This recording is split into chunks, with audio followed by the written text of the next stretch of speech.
Cheers, Liam. Salud. Salud.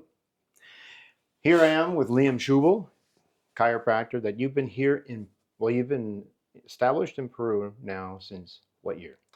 January 10th, 1996 is when I arrived here, but I'm not counting, the days. Yeah. So it's about 28 years, I would say, Yeah. at this point. Yeah.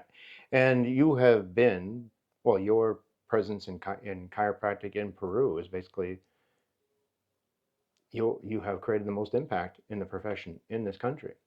And dare to say, even in South America. Well, thanks for saying that. I have to tell you that when I arrived in this country, people didn't even know what chiropractic was. I used to say, a taxi driver would say, "What is it that you do?" And I would say, "Chiropractico," chiropractor. Yeah. And as you know, in Spanish, chiropractico, Yeah. it's based out of Latin, done by hand. So people Right. thought I was saying hand, chiromancia. I was a hand reader or a palm reader. That's what they used to think when I said chiropractico. They had no scale of reference for what a chiropractor was. Right. So, but they knew that the Latin base was the hand. So they thought I was a hand reader from the United States. And I knew I was really starting to have impact when I didn't get that response anymore. Okay. And I think my goal when I arrived here, I used to listen to Dr. Sid Williams, who was the founder and president of Life University. Yes. Was one of my greatest mentors, in speaking, in vision. And my goal when I arrived here, I remember saying, I want to be the Kleenex of chiropractic in the sense that, when I say pass me a Kleenex, you know what I'm talking about, exactly. Right? I don't have to say pass me a paper tissue, right? So when you say Schubel, I want people to go, that's chiropractic. Yeah, so when they hear the word chiropractic, the first thing they think of is Schubel. Correct. And it even becomes where you don't say macaroni and cheese, you say craft dinner. So that's right. Yeah, so Schubel is basically the first word they think of with chiropractic. Yeah, so that was the idea. And of course, one of the challenges to that goal was that I didn't speak Spanish, right? So here I am in the country. I don't speak the language, right? And what I found is that people that function on a low level, they function on a focus on what they don't have in life. They'll be quick to tell you all the reasons they're failing. So low level, you mean low resources? Low production, right? They're very quick to tell you all the external components of why they're not successful, right? Yeah, they're experts at why they can't get something done. That's right, because to change anything would require them to change, and that's either too painful or uncomfortable, and it's just a lot easier to blame it on everything else. Yeah. So I focus not on what I didn't have, right? And I also realized another thing. There's a lot of things in success in life that are fine. It's a finite amount of information, and this is what I used to. The Spanish language is not growing quickly, right? There's not a bunch of new Spanish words you need to learn every year. So I said, okay, what's blocking my ability to grow? My ability to communicate. Obviously, the more I can communicate with people and the better I can communicate with people, the more success I'm going to have, no matter what profession I'm in. You show me good communicators in any profession, I'm going to show you at the top of the field. So I set about, for every waking moment that I had, that I wasn't taking care of patients, which was very easy because that was almost all the moments I had. I didn't have any patients. Nobody knew who I was, and I couldn't speak the language. So I said, okay, I'm going to spend that time learning the language. I'm going to spend that time then taking the new language that I'm learning and just start knocking on doors. We didn't have social media. No. Like hell, they're going to have me on radio and television. I can't even speak the language. Exactly. So I just started knocking on doors. I had, you have your spine here. Yep. I took a guitar strap. I put one end of the guitar strap on one side and the other on the other side, slung that over my back. Yep. I had business cards. Yeah. And God knows what I said when I knocked on people's doors. It's in the essence, chiropractic, Schubel, I can help, and I just started to get people, and so once I started to get the results, now we're talking 2-3 months in. And again, as like the best way to learn a language is not have any other option but to speak it. Yeah. I'd say within 3 months, I was speaking reasonably fluent Spanish. And by that time, I had a patient who was on the radio, and he invited me on the radio. And I did my first radio interview. Right. And I remember I sent it to, I sent the interview, a cassette. They used to have these things called cassette tapes. I don't remember those. VHS. Yeah. Audio tapes, right? And the audio, okay, right? audio. And so I sent that to Dr. Walter Sanchez. This is a Peruvian, practices in Hialeah, Florida. And I said, Walter, can you give me some critique on my radio interview? And he says, he writes back, he says, I didn't understand a goddamn word you said. He said, but I wanted to come see you because you were so passionate about. I understood it was Yeah. something about the spine, and it was something about the nervous system, and it was something about you could help. Yeah. And I could see that you were excited about helping people. Yeah, you could tell in the tone Right. that. And so these are all lessons in life, right? So the first thing is learn how to communicate. What is it that you have to say? Yeah. And then how do you say it? Right. Yeah. Well, because 7% of communication is the actual word, and then 93% is going to be tone and gesture, body language. I remember learning that lesson very well here in Peru. I was a single man, Mm-hmm. and I developed a relationship with a Peruvian woman. Mm-hmm. And I used to say, hey, listen, me and the guys, we're going to go out just ourselves on a Friday night. And we'll probably be back 5, 6 o'clock in the morning. We're going to go dancing and everything. She'd be like this. Oh, yeah. Okay, go ahead. And I knew that even though what she said Yeah. was giving me permission, how she said it was telling me, Right. if you value your life, do not go out. Like things are going to get bad for you. So Peru has taught me a lot of lessons. Peru also taught me about patience. Mm-hmm. Well, when you have to communicate in another language, you pay more attention to even your own language. You just have to reflect. Yeah. So that's what I've discovered too. Yeah, 100%, 100%. So one of the things too is, I think in success in life, we want to be, and I see this with so many young doctors. You want to be 0 to hero overnight. It's just not happening. No. Now you can accelerate that growth by finding a mentor, somebody who's been through that. But there is no replacement of making mistakes. Of spending time doing what it is you do, perfecting your craft. I just had the opportunity before we did this podcast to have a network entrainment by you. And, I've told you this in person many times, but I have no problem telling this to the public. You're one of the greatest network practitioners that is walking the planet right now. Oh, thank you. And, and I've had the best of the best work on me. And it's been great to watch your commitment. Again, you know what you want, right? Yeah. Your commitment to your craft and your dedication and your perseverance, and because I know it's not easy, right? And oh, definitely.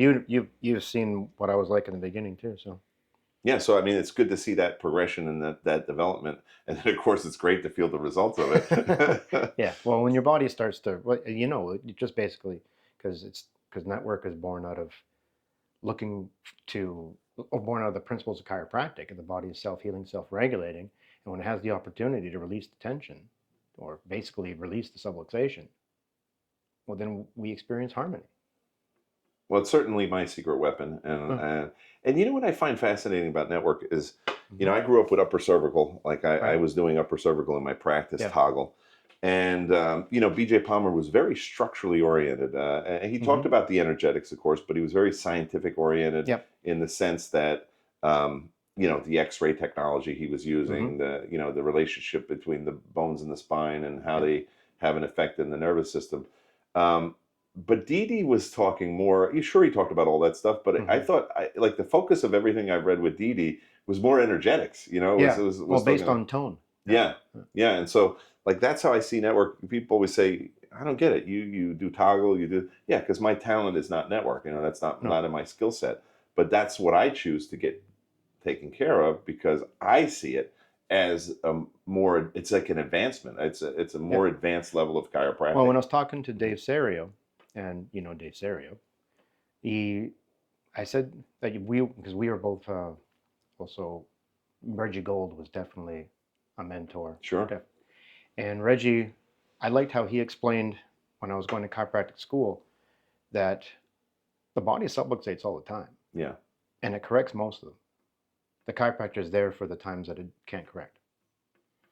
And so then I said to him, well, my point of view is that is the chiropractor's job then to correct the subluxation when the body can't, or to create the conditions for the body to correct the rest? Genius. And that's a huge difference. And most people can't even have the philosophical discussion or the scientific discussion on that because there's just a lack of teaching, of those principles. Because and that's for me is what sets apart the professional is that they're guided by principles, and they have to continually update their understanding, study the science, and see their art as a reflection of new interpretation of the principles. Correct.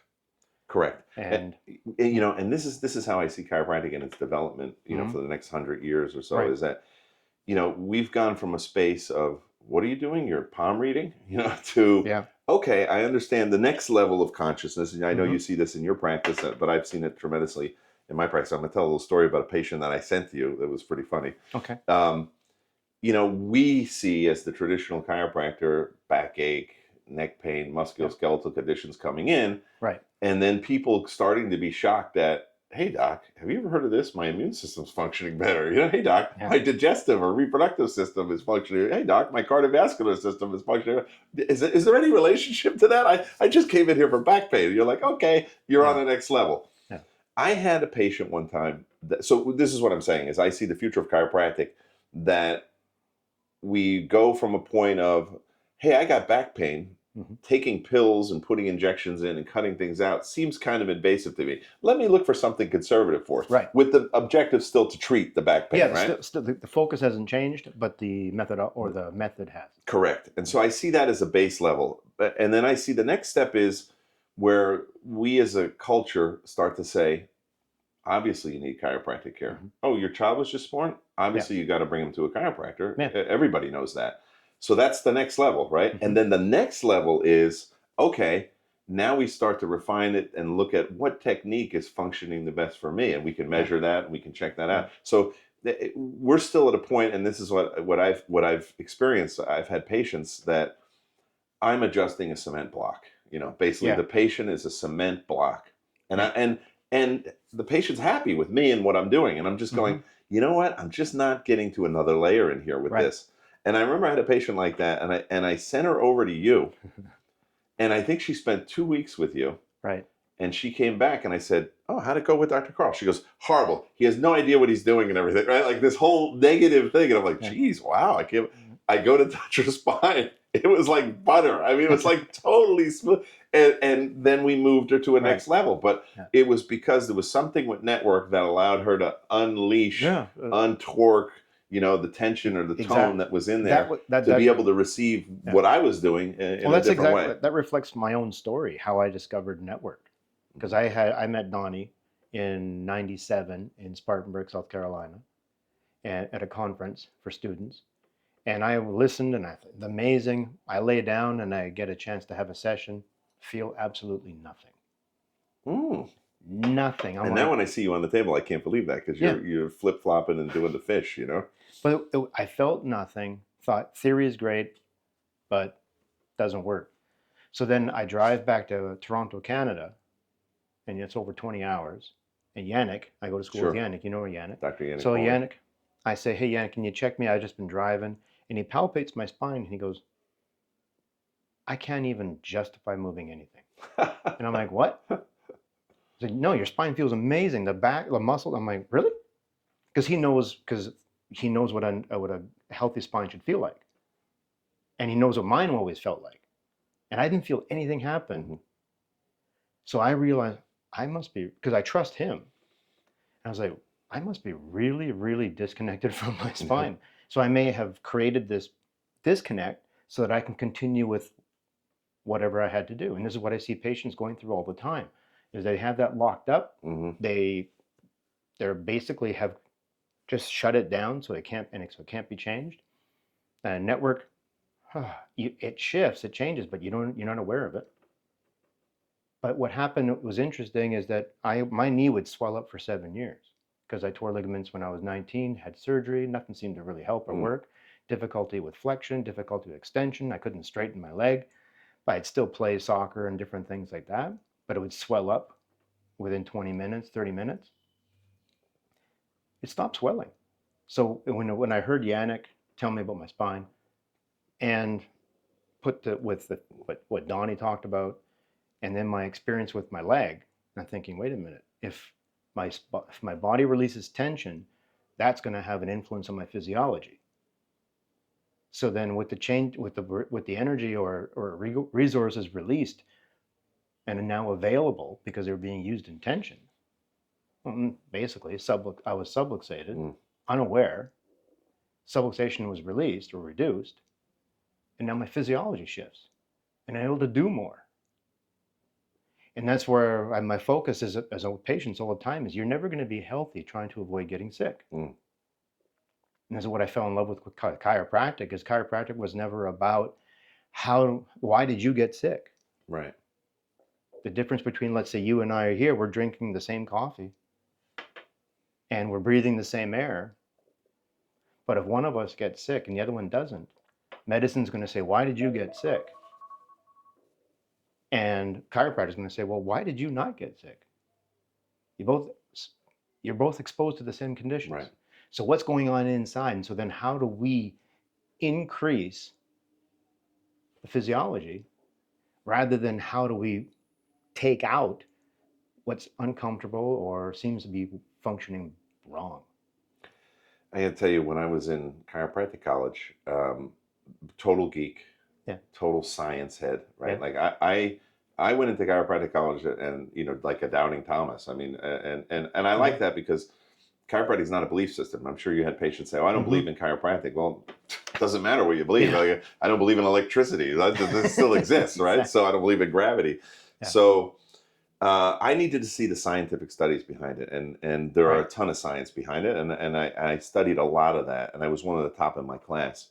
And I remember a real kind of hippie type guy, Billy Koletsky, is in my class, and he's going, "Schubel, you got to go see this network stuff." And I said, "You know, Billy, it looks a little fruity to me. It looks a little, you know, touchy feely. That's just not who I am. I'm stone cold scientist, you know, Steve Austin, the $6 million man, right? I show me the science, you know." Yeah. And so he kept inviting, very persistent and insistent. He invited me to Atlanta to a seminar that Donnie Epstein was doing. Right. And again, I see he's doing things and people are flopping around on the table, and I'm going, boy, did I make a mistake coming here. This is the most unscientific bunch of cultists I've ever seen in my life. Yeah. And as I mentioned, I was an upper cervical practitioner, which I love the upper cervical procedures because it's scientific. Well, it felt more analytical. There's no doubt. Like, it doesn't depend on me. It's the machine or this tells me what's going on, and then I do the thing, and I can recheck it, and we know we're good.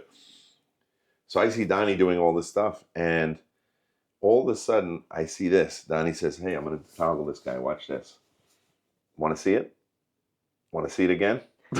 It was the fastest toggle I'd ever seen in my life, right? Yeah. You know, and so a normal toggle is, you know, it's like that. He was just so fast that it was almost like you couldn't see it. And so I said, okay, here's a guy, because, you know, again, the thought process is, oh, he's doing that because he can't move the bone. You know what I mean? Yeah, that's a big thing. And no, Donnie knows how to move bones. Mm-hmm. And when you see him toggle, it's something. And that's when I started to learn how he developed it. Was he actually did study all the techniques, and then he started to realize, okay, this is a better. And again, it's like Dee talked about and BJ talked about. It's the right time and the right place for the right thing, you know, rather than a cookie cutter. This is what we do with everybody, right? Right. No, see, he was looking for, and then some patterns emerged, some properties emerged that, what? So then he looked at, rather than judging it, just going, okay, what's happening as a result of that?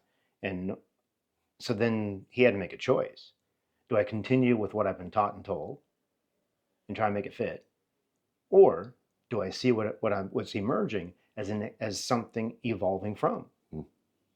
And so then that's what attracted me to him and what he was teaching, is that there was a continual evolution, because I also came from a science background, and my undergraduate was in molecular biotechnology. So show me the science, right? Yeah. So for me, it was all about the science. But the interesting thing is that I went into chiropractic because of the philosophy. Because I sat in a talk in school, because I used to make fun of chiropractors. I used to think it was quack. You know, they're quacks. Because one time my dad was immobilized by back pain, and I watched my medical doctor. He would do osteopathic moves on us as kids, and on my dad.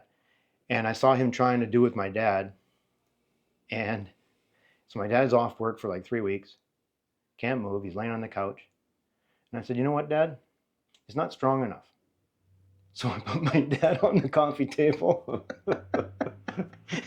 and I grabbed, I think the doctor does it like this. And I went, oh, no, wrong direction. And then, and he was back to work the next day. Wow. So you were a bone setter then before Yeah, before you so became a I was a chiropractor. Lucero before. And so then, because that happened, I was like, and my doctor called it $1 million roll. Sure. Yeah. So those biases ran through my head constantly. Well, and that's the thing about our profession.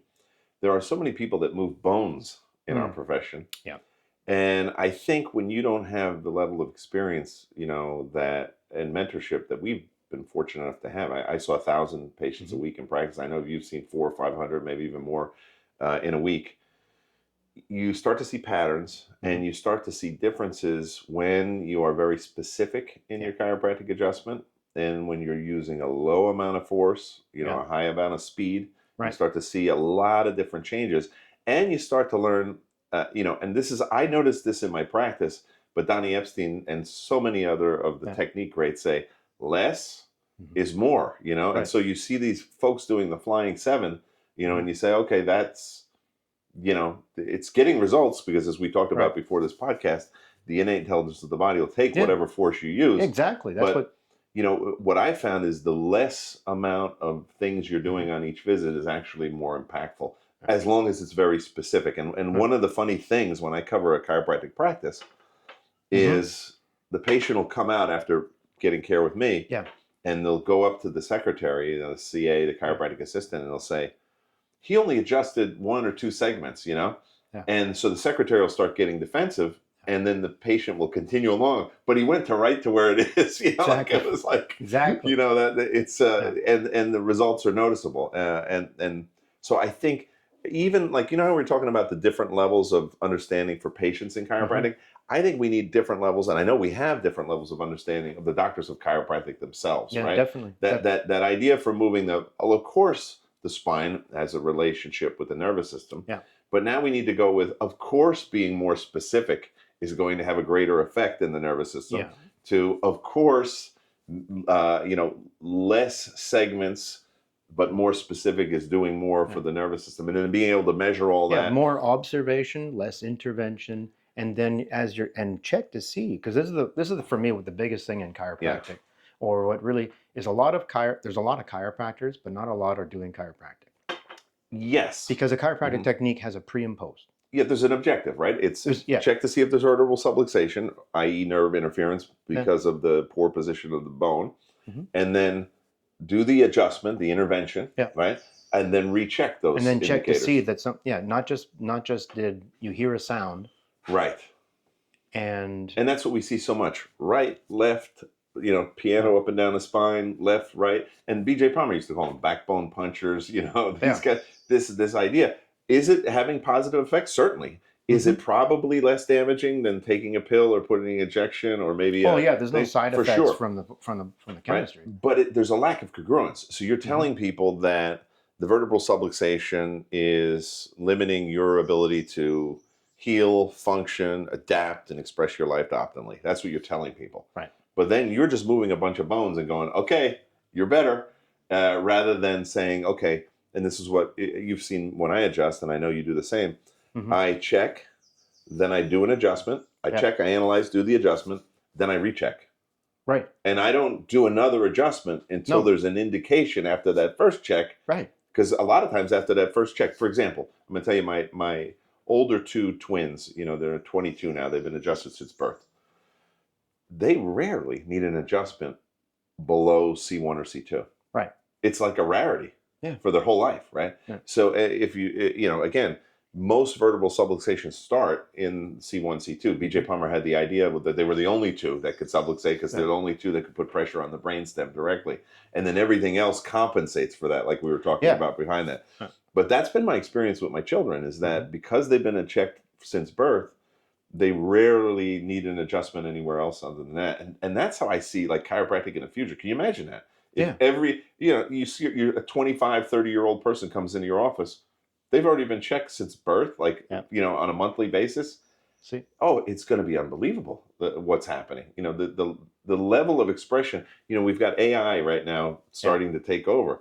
Can you imagine OI, optimal intelligence being expressed, right? OIE, optimal intelligence being expressed. That would be cool. Something else. That would be really cool. Well, that's the thing is you want because as we also talk about, the body's self-healing, self-regulating, Mm. and the only time that that's interfered with is when it's subluxated.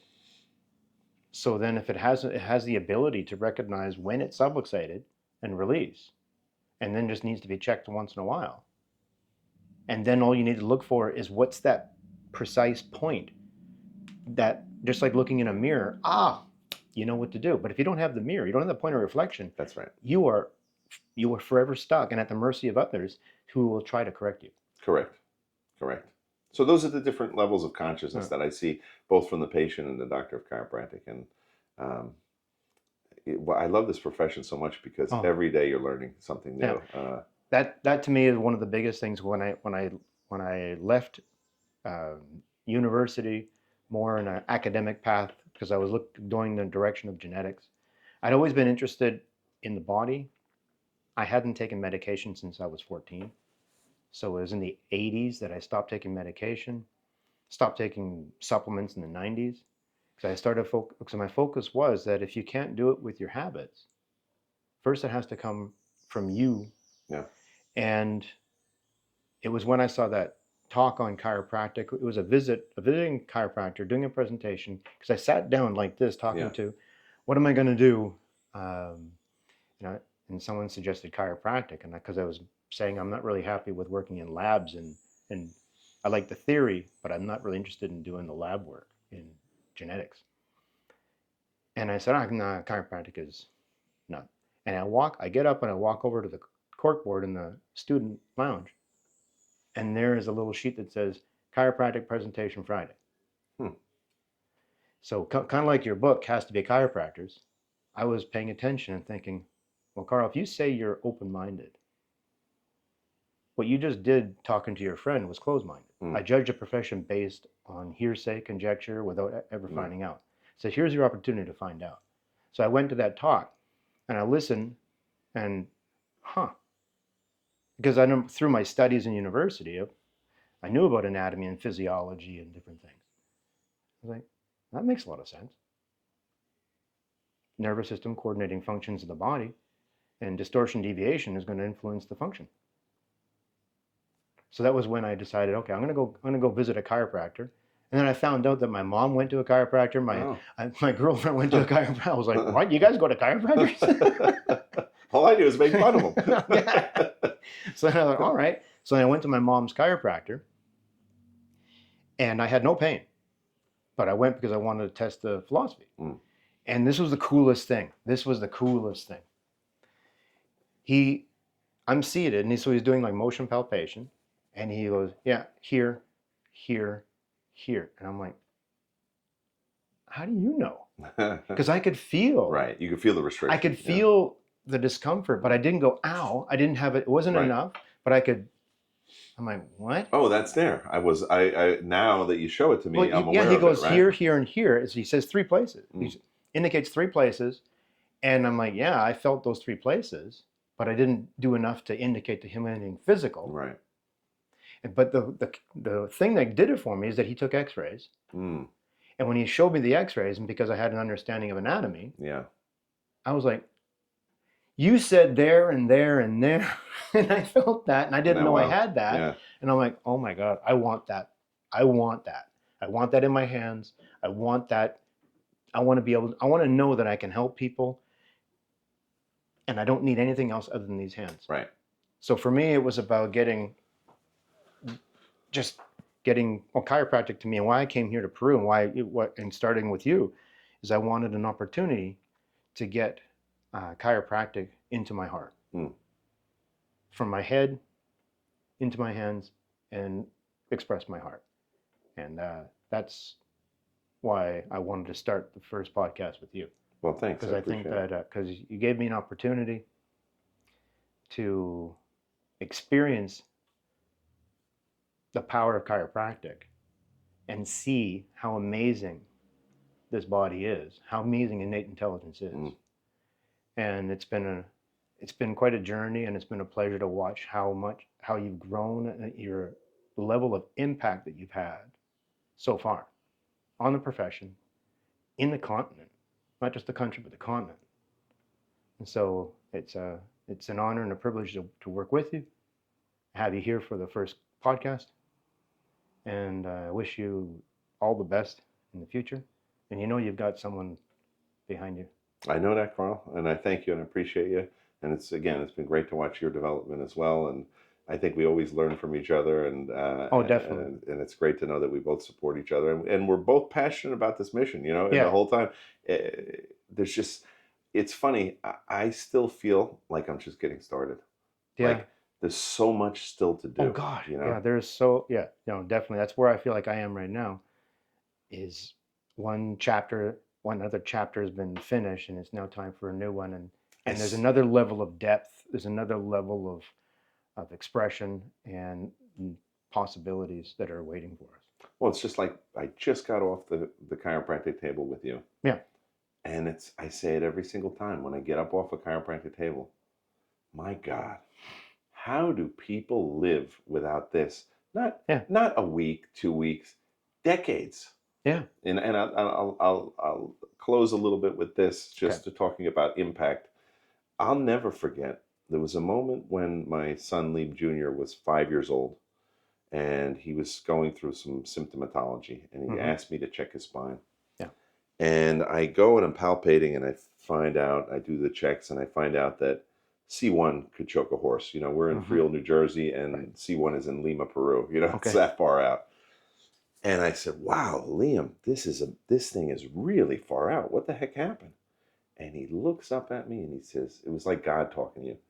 "Dad, thank God you're a chiropractor, because if you weren't, I would have had to live with this for the rest of my life." Oh, yeah. And how amazing. How many kids that are 5 years old that are condemned? And this is, one of the things I say, I have a talk with my doctors tonight.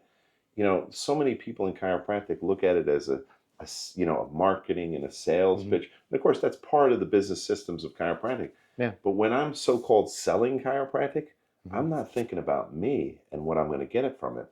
I'm thinking of what I'm going to give and how this person is going to start to optimize their life. Because nothing that we say or communicate in our philosophy, science, and art of chiropractic has any importance whatsoever if this person doesn't buy a plan and start care, right? Because they're not going. I look at it, when someone doesn't buy a care plan in your office, I'm not crying because, oh, that's a lack of income.